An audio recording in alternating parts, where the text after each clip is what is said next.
যেখানে আমাদের প্রকৃতির আবহাওয়ার কাল ধরে আমরা যখন বর্ষার সময় চলে আসে তখন আমরা এই ধরনের দৃশ্য একটু নজরে আসে।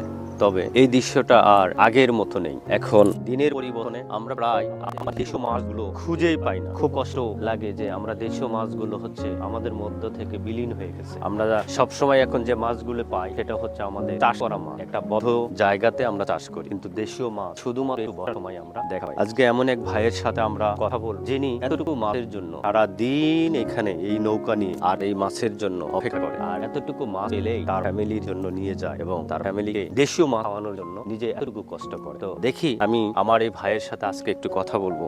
সো ভাই, আপনি কেমন আছেন? ভালো আছেন?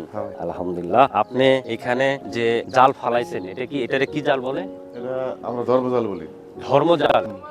আচ্ছা, আমাদের ভাইয়ের কাছে এই জালটার নাম হচ্ছে ধর্মজাল। আসলে এই জালটার নাম কি, আশা করি আপনারা কমেন্টে জানাবেন কে কোন জায়গা থেকে দেখেছেন এবং তাদের এরিয়াতে এই জালটার নাম কি সেটা উল্লেখ করবেন। আচ্ছা ভাই, এটা আপনি কখন ফেলাইছেন? এটা সকাল 8-9টা থেকে। সকাল 8-9টা থেকে। এখন মোটামুটি সময় হচ্ছে 1টা পার হয়ে গেছে।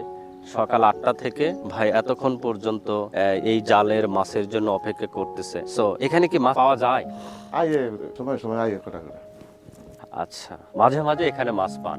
সো এইটা নিয়ে আপনি হচ্ছে বিভিন্ন সময় যদি জালের সমস্যা হয় তাহলে সেখানে ওই জাল দেখার জন্য এটা নিয়ে যান, না এটা আপনার বাসা বাড়িতে যাওয়ার জন্য এটা ইউজ করেন? এইটা ওই বাসা বাড়ি জাল লাগি আছে। আচ্ছা, এটা বাসা বাড়িতে যাওয়ার জন্য।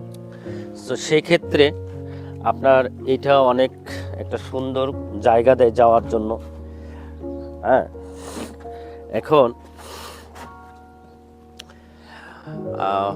এখানে আপনি আজকে মাছ ধরবেন, এখানে কতটুকু মাছ পাওয়ার সম্ভাবনা থাকতে পারে? মানে ওখানে এটা তো আসলে বলা যাবে না।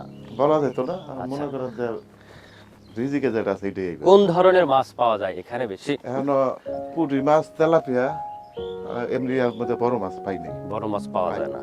আচ্ছা, এই মাছ কি আপনি বাজারে বিক্রি করেন না, বা না, বাজারে বিক্রি করেন না? আচ্ছা, যাই হোক, আমাদের এই ভাইয়ের নামটা কি জানো? আমার নাম কামাল হোসেন। কামাল ভাই আমাদের খুব গ্রামগঞ্জের একজন প্রকৃত একটা মানুষ। যদিও তাকে পরে তার মনটা অনেক অনেক সুন্দর একটা মন। ভাই এখানে মাছ জাল ফালাইছে একটু মাছ পাওয়ার আশায়।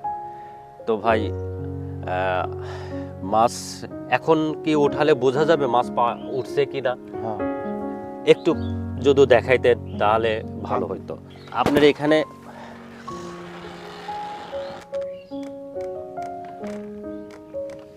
এগুলো সব টানে মাছ আয় না তো।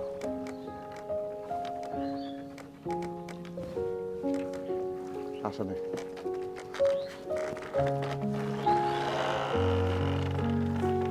নাই, মাছ আসে নাই না? না, আসে আচ্ছা, এখানে কি কোনো কিছু খাবার দিতে হয়? না। কোনো খাবার দিতে হয় না। তো ধন্যবাদ ভাইয়া, আপনার সাথে কথা বলে অনেক ভালো লাগলো। ঠিক আছে। সো আপনারা শুনলেন আমাদের এই ভাই, আসলে মাছ নেই, দেশি প্রজাতির মাছ খুবই কম। দেখেন আপনাদের সামনে এটা উঠালাম, ভাইয়া ওটা আমাদেরকে দেখালো মাছ নেই।